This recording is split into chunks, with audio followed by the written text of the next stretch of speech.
आखिरी बाजी गुमनाम पुलिसकर्मियों और खुफिया विभाग के अधिकारियों का सार। आखिरी बाजी एस हुसैन जैदी का शानदार उपन्यास है जिसमें क्राइम, थ्रिल और सस्पेंस है। आखिरी बाजी भले ही एक उपन्यास है, लेकिन यह असल जिंदगी की घटनाओं से प्रेरित है और उनसे ही वजूद में आया है। RDX का बड़ा जखीरा, जो 1993 के सीरियल बम धमाकों के बाद से ही गुम था और भारतीय एजेंसियों के पास उसका सुराग तक नहीं था। भोपाल में एक ही मकसद के लिए जेल तोड़कर 5 लोगों के भागने की घटना, भारतीय जहाज और एक कारोबारी जहाज को सोमालियाई लुटेरों द्वारा अगवा किया जाना और फिर स्पष्ट रूप से पाकिस्तान की ओर से भारत में बटा आतंक फैलाने की साजिश तथा सन 1947 में लक्षद्वीप को हड़प लेने की उसकी मंशा। बचपन से ही वर्दी में जवानों को देखकर मैं आकर्षित हो जाया करता था। उस समय मैं यही सोचता था कि हम अगर चैन से सो पाते हैं तो उन नायकों की वजह से, जिनके बारे में मैं पढ़ा करता था और जो शाहबाज अली मिर्जा और विक्रांत सिंह जैसे लोग थे। यह कहानी मेरे दिमाग में लंबे समय से थी, लेकिन प्रकाश को या दोस्तों के सामने मैं इसे तब तक नहीं रख सकता था जब तक कि यह पहली अग्निपरीक्षा को पास न कर ले।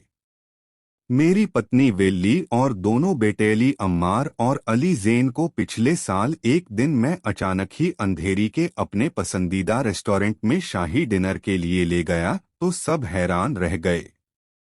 उन सभी को न केवल मेरा आइडिया पसंद आया, बल्कि खाने का लुत्फ उठाते हुए वे कहानी के दिलचस्प मोड़ और रोमांचक पलों पर चर्चा भी करने लगे। सम्मानित महोदया वेल्ली थेवर, जो मेरी सबसे कटु आलोचक हैं, उन्होंने इस कहानी पर अपनी मुहर लगाते हुए कहा, निकल पड़ेगी, निकल पड़ेगी। असल में उसने तो इस पर फिल्म बनाने के लिए निर्देशक और मुख्य किरदारों पर भी चर्चा शुरू कर दी। फिर मैंने पुलिस फोर्स में अपने कई दोस्तों और खुफिया बिरादरी के करीबी सहयोगियों को इसे सुनाने की प्रक्रिया शुरू की। प्लॉट में नए नए मोड़ भी डालने लगा। अपने 2 युवा साथियों और शिष्यों बिलाल सिद्दीकी और गौतम मेंगले के सुझावों से कहानी का खाका और दमदार बनाया गया। बिलाल उस समय अपनी किताब द स्टारडस्ट अफेयर के लेखन में काफी व्यस्त था और अपनी पहली किताब द बार्ड ऑफ ब्लड के नेटफ्लिक्स पर रूपांतरण की पटकथा लिख रहा था। हालांकि गौतम, जो एक बेहतरीन पत्रकार है, वह इस कहानी से जुड़े विचारों को विस्तार देने और साजिशकर्ता की भूमिका में आ गया। और आखिर में मैं एक बार फिर से कहना चाहूंगा कि इस किताब में मेरे हीरो मिर्जा और विक्रांत मेरी कल्पना की उपज भर नहीं हैं। वे उन गुमनाम पुलिसकर्मियों और खुफिया विभाग के अधिकारियों का सार हैं जिन्हें मैं व्यक्तिगत रूप से जानता हूं। एस हुसैन जैदी। गुरुवार सुबह, नई दिल्ली। 64। राजू कनौजिया सुखी आदमी था। उसकी पत्नी मायके गई हुई थी। दोनों के 2 बेटे थे। राजू का पड़ोसी 3 महीने के लिए शहर से बाहर गया हुआ था और उसकी पत्नी राजू पर डोरे डाल रही थी और मामला दिन ब दिन जोर पकड़ता जा रहा था। उसने तय किया कि वह उसे 1-2 दिन और रिझाने देगा और फिर थोड़ा दूध मिलेगा क्या के बहाने उसके घर जाएगा। विदेश मंत्रालय परिसर में वॉशरूमों की सफाई के अपने काम को निपटाते हुए मन ही मन उसने हिसाब लगाया कि उसके पास कितने पैसे बचे थे। सोच रहा था, आजकल महंगाई कितनी बढ़ गई है, यहाँ तक कि दूसरे के साथ चक्कर चलाने वाली घरवाली भी कुछ न कुछ मांग ही लेगी।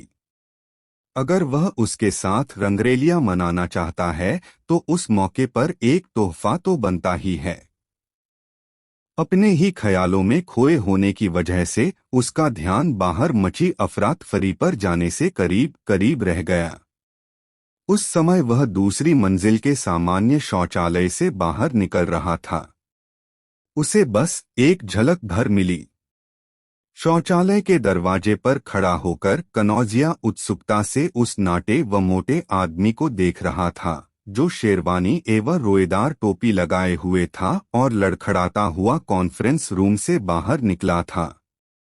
उसका एक हाथ अपने चेहरे पर था, जबकि कई सुरक्षाकर्मियों और राजनयिकों ने उसके चारों ओर घेरा बना रखा था। उसे पहचानने में 1 या 2 मिनट लग गए। वह शख्स कोई और नहीं, उस दिन के कार्यक्रम का खास मेहमान था। अधिकांश स्मार्टफोन वालों की तरह ही कनौजिया के भीतर पहले तस्वीर खींचने और फिर पूछताछ करने की आदत थी। वह झटपट सामान्य शौचालय के भीतर गया, दरवाजे को जरा सा ही खुला रहने दिया और अपने सेलफोन को बाहर निकाला ही था कि कुछ लोग उसके करीब से गुजरे।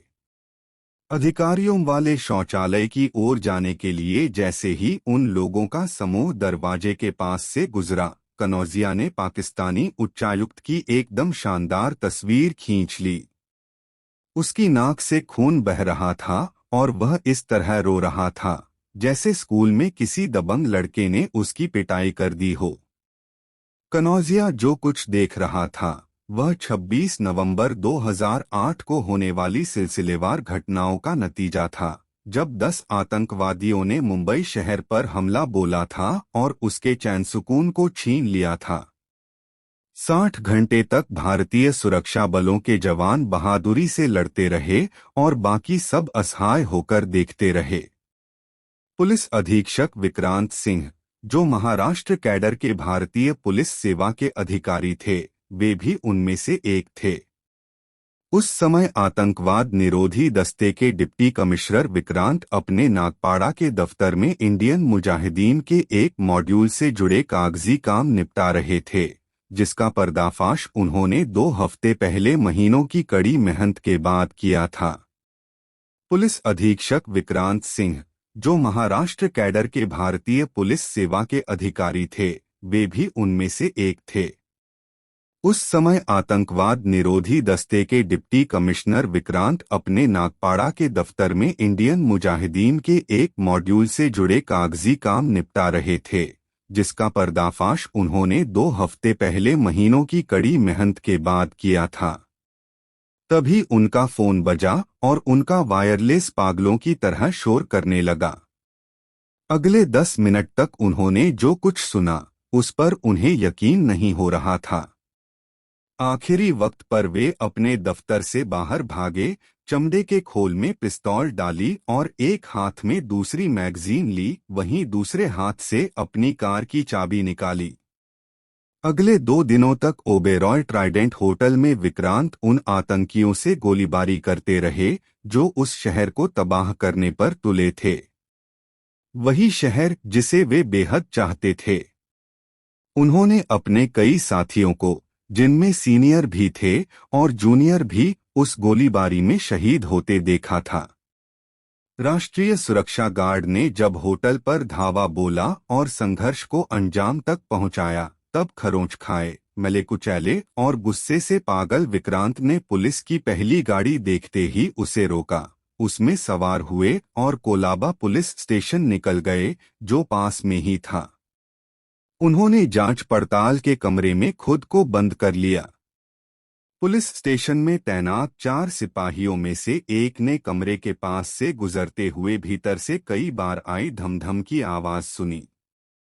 अभी वह सोच ही रहा था कि शोर मचाए या नहीं, तब तक दरवाजा खुला और विक्रांत बाहर निकले। उनके चेहरे पर किसी तरह का कोई भाव नहीं था। हाँ, दाहिने हाथ के मुक्के से खून बह रहा था। सिपाही की तरफ देखे बिना ही वे बाहर निकल गए, जबकि सिपाही भागकर कमरे के अंदर गया।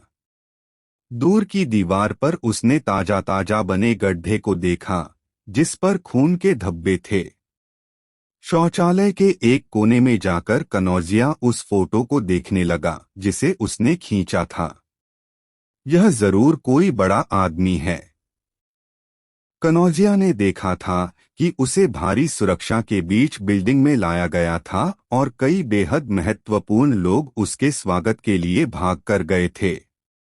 उसने अपने दिमाग के घोड़े दौड़ाए और आखिर में उसे याद आया कि कैंटीन वाले ने उस दिन शाम को होने वाले एक सांस्कृतिक कार्यक्रम के बारे में बताया था। भारत और पाकिस्तान के बीच दोस्ताना संबंधों को बेहतर बनाने के लिए गजल का कार्यक्रम था। इंडियन मुजाहिदीन मॉड्यूल के पर्दाफाश की वजह से 26/11 के कुछ ही समय बाद विक्रांत का ट्रांसफर डेपुटेशन पर इंटेलिजेंस ब्यूरो में हो गया, जैसा कि वह हमेशा से ही चाहता था। उसने निगरानी और जांच की दुनिया में खुद को ऐसे झोंक दिया जैसे उस पर कोई भूत सवार हो। उसने फोटो को एक बार फिर गौर से देखा। उस आदमी के चेहरे का बायां हिस्सा, जो उसके हाथ से ढका नहीं था, साफ तौर पर सूजा हुआ था और बैंगनी होने लगा था। 13 मेगापिक्सल कैमरे का और गलियारे में पर्याप्त रोशनी का कमाल था कि तस्वीर आश्चर्यजनक रूप से साफ खींच गई थी। पर यह था कौन? शायद गूगल कुछ बता सके।